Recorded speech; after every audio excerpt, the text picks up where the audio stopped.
Did you ever happen to work for a company that was independently owned and then it was bought out by a giant, and then all of a sudden you survived the initial re-interviewing for your job and you started seeing departments disappear one after another after another?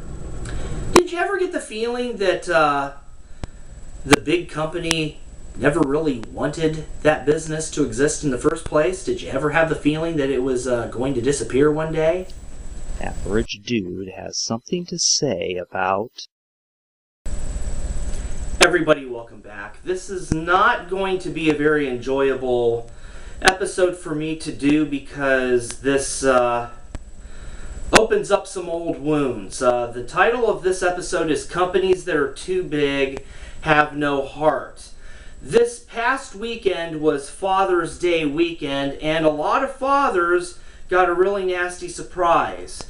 I used to work for a company that did really well, a company that I thought that I was going to retire at, a company that I worked very hard to move up and earn my stripes and have a proven track record of each and every year getting, not just getting good reviews or really good reviews, but exemplary, stellar annual reviews. I cared that much.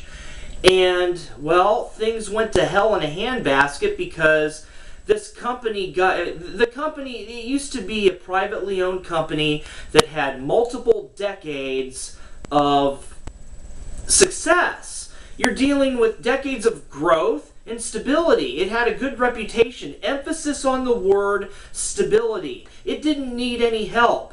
But then it got bought out by one of the giants, and all of a sudden, massive job loss all over the place. These companies that are too big have no heart. Okay, Father's Day, I met up with someone that I used to work with, and I learned that an entire department of over 80 people just found out that Friday that their jobs were gone. Now, the person in charge of the whole situation, someone who's very high up in the ranks, I knew this individual. She was a power player. She was one of those people that had everybody else in other departments, no less, do things for her, would try to get people fired and set them up. And of course, she would close her door to her office and constantly play fantasy football and screw off. One of those people. I'll tell you what, this woman's ridiculous. Everybody found out that she took a demotion, and everybody knew that she wasn't the kind of person to do that. And they found out why. Because the department's gone. They found out the very next day. Insider information! The person way up top that's part of all the problems gets to walk away with taking just a little bit of a loss, and everybody else finds out that they lost their jobs. They came in and they were told, these 80 people were told they were having a party. Yeah, businesses pull this shit all the time. Right before a holiday weekend, no less. That's pretty normal too anymore. And we wonder what's wrong with businesses, with the economy. So they pull them in for a party and yay, and oh, by the way, you're all going to lose your jobs. You see, we're closing this department down here, and it just ruined the whole thing. What was the point of having a party? So these people their choices were this, and the choices were horrible. They were salt in an open wound.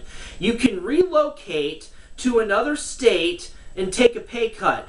Now, usually, at least back when I was younger, if you were relocated, there was a compensation package. No compensation package, and you're taking a pay cut? People are uprooting their families. If their wives were working, well, they're losing that job if they have to move. And then the kids. You're uprooting your kids from their friends, from their activities, from the groups that they belong to. That's never a small decision, and you have to make it worthwhile. So they knew. They knew that people weren't going to do this. Companies pull this shit so that they can claim that they gave it their all. They didn't give it their all. They poured salt in an open wound. Or these people, these 80 plus people could interview for a couple of openings in other departments still at that building. Yeah, they might as well not even be working for the company. And what I was told was a whole bunch of them just got up from their seats and walked out. And I understand why they did it, but the company was expecting that. The company set them up. You see, if people walk out, it's their choice to walk out. That's how the law, that's when you're an at-will employment type of business. If you walk out, then you're the one that voluntarily chose to walk out on the company, and they don't have to pay you unemployment or severance or any of that. They were counting on it. And I knew this back in 2008. Remember this month, October 2008? You should, because that's the month when the big buttholes of Wall Street said, you have to save us. The week before that happened, I was constantly seeing over the years since that whole new big business, departments were disappearing. They got rid of their IT department. That was smart. And there were problems, and we had to fix those problems. They were getting rid of jobs and then throwing the responsibilities on some of us, and it was really difficult. My God. The stress level was horrible, and the morale was non-existent. But this is what happens when you get bought out by a giant. Okay, there's initial massive job loss. People have to interview to keep their jobs, and that's just to get to the next part. After that, you think that you made it, but departments start to disappear one by one, and you're on edge and thinking, but you know what? Another department on down the road disappears. It gets shuttled over to their main corporate, and you're wondering when it's going to be your department next. It happened to mine. I had to bust my balls to have a supportive team because, well, they would either leave because of all the stress and finding greener pastures, or it got to the point where they couldn't leave because the job opportunities weren't there. And what my company was doing was, well, pulling them in with their eagle eye their one human resources person who I absolutely despise to this day, because all she did was dig up dirt and then try to figure out whether firing a person would have any legal ramifications, if it would cost the company. And if they found any little tidbit, they would just fire my people left and right. I came in and I tried to find out what was going on, and also, more importantly, what was my department's future? What was the future for what was going on? I got an answer, and let me tell you something. I have not missed that job since. I saw the writing on the wall, and I knew they didn't want to let go of me. They got a whole lot out of me, but it would have killed me. My boss, I loved the guy. He was like me, only much more so. It was all about pride, but you had to earn that pride. You were only as successful as your last success, and you just had to keep doing and just making things grow and improve. And he was so good at it, and they took such advantage of him.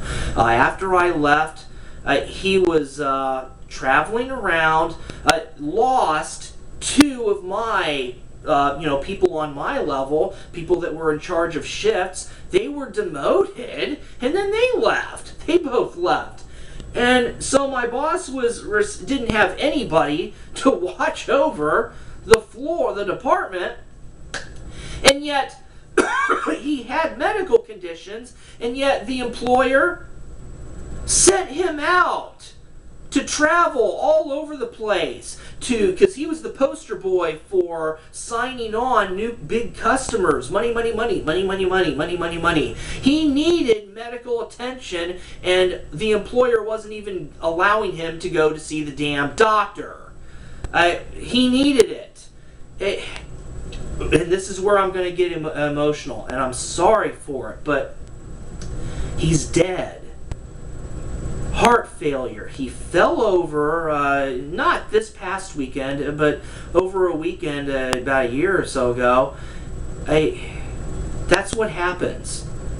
It killed him. He traveled around. He came home from bringing in more business for the company, only for the company to give him shit over things that happened while he wasn't there. You're responsible. How? They had him traveling. He couldn't even see his family. And now his family doesn't have him. They lost him. And his wife worked there. And right after he died, she had to go right back to work and work. They had her working in the same area that he used to work at before he died. Right next to his office area. No heart! No damn heart! This is what's wrong with businesses that are too big. You do not bail them out, damn it. Ridiculous. This company was privately owned. It did fine. It didn't need anything else. I mean, come on. You come into work. Here, let's have a party. By the way, you're all going to lose your job. Happy Father's Day. Have fun with your families. Enjoy yourselves. Relax. How can you relax? That is what's wrong. I'm sorry for being so not quite in control while doing this episode, but this really, really hits too close, too hard, and I have absolutely no tolerance for it whatsoever. Big businesses need to be broken up again. This country stupidly let the monopolies come back bigger than ever.